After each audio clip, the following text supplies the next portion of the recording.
सबसे पहले मैं गर्मजोशी भरे स्वागत और आतिथ्य सत्कार के लिए चांसलर नेमर का आभार प्रकट करता हूं।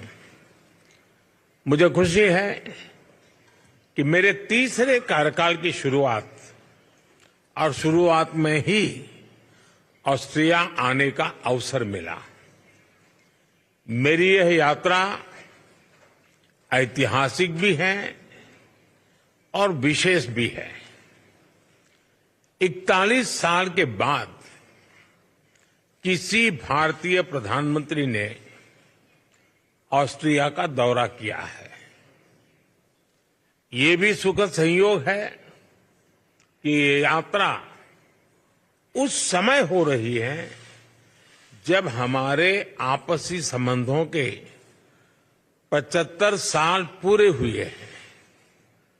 फ्रेंड्स, लोकतंत्र और रूल ऑफ लॉ जैसे मूल्यों में साझा विश्वास हमारे संबंधों की मजबूत नींव है। आपसी विश्वास और शेयर्ड इंटरेस्ट से हमारे रिश्तों को बल मिलता है। आज मेरे और चांसलर नेहमर के बीच बहुत सार्थक बातचीत हुई।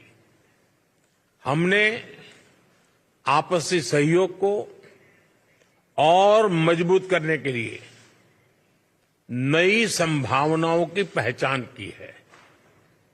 हमने निर्णय लिया है कि संबंधों को स्ट्रैटेजिक दिशा प्रदान की जाएगी। आने वाले दशक के लिए सहयोग का खाका तैयार किया गया है।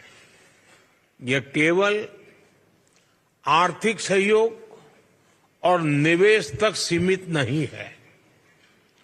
इंफ्रास्ट्रक्चर विकास, innovation, renewable energy, hydrogen, water and waste management, artificial intelligence, quantum जैसे क्षेत्रों में एक दूसरे के सामर्थ्य को जोड़ने का काम किया जाएगा।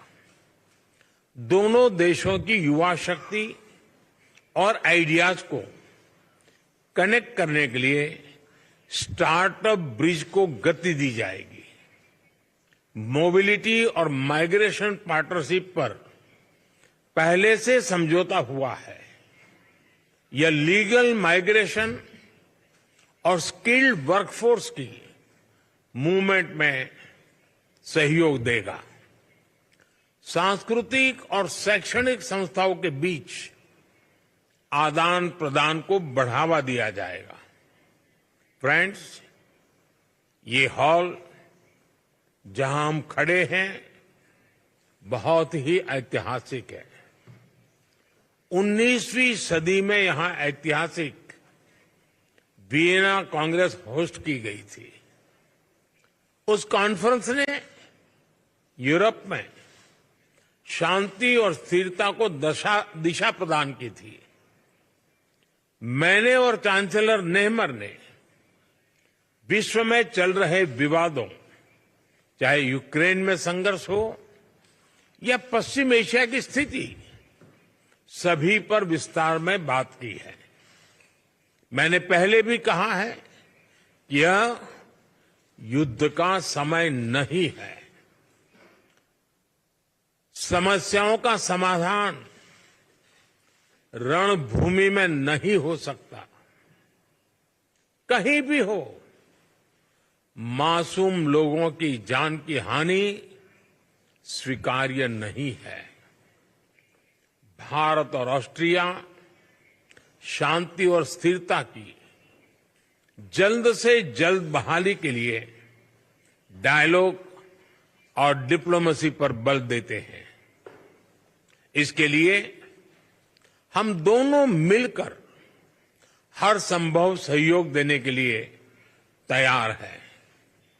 फ्रेंड्स, आज मानवता के सामने क्लाइमेट चेंज और आतंकवाद जैसी चुनौतियों पर भी हमने विचार साझा किए। क्लाइमेट के विषय में अंतर्राष्ट्रीय solar alliance, coalition for disaster resilient infrastructure, biofuel alliance जैसी हमारी पहलों से जुड़ने के लिए हम ऑस्ट्रेलिया को आमंत्रित करते हैं। हम दोनों आतंकवाद की कठोर निंदा करते हैं। हम सहमत हैं कि ये किसी भी रूप में स्वीकार्य नहीं है। इसको किसी तरह भी जस्टिफाई नहीं किया जा सकता। हम संयुक्त राष्ट्र संघ और अन्य अंतर्राष्ट्रीय संस्थाओं में रिफॉर्म के लिए सहमत हैं ताकि उन्हें समकालीन और इफेक्टिव बनाया जाए। फ्रेंड्स, आने वाले महीनों में ऑस्ट्रिया में चुनाव होंगे। मैं लोकतंत्र की जननी और विश्व के सबसे बड़े लोकतंत्र भारत के लोगों की ओर से चांसलर नेहमर और ऑस्ट्रेलिया के लोगों को अनेक अनेक शुभकामनाएं देता हूं। कुछ देर बाद हम दोनों देशों के सीईओ से मिलेंगे। मुझे ऑस्ट्रिया के माननीय राष्ट्रपति जी से भी मिलने का सौभाग्य मिलेगा। एक बार फिर मैं चांसलर नेहमर के प्रति उनकी मित्रता के लिए आभार प्रकट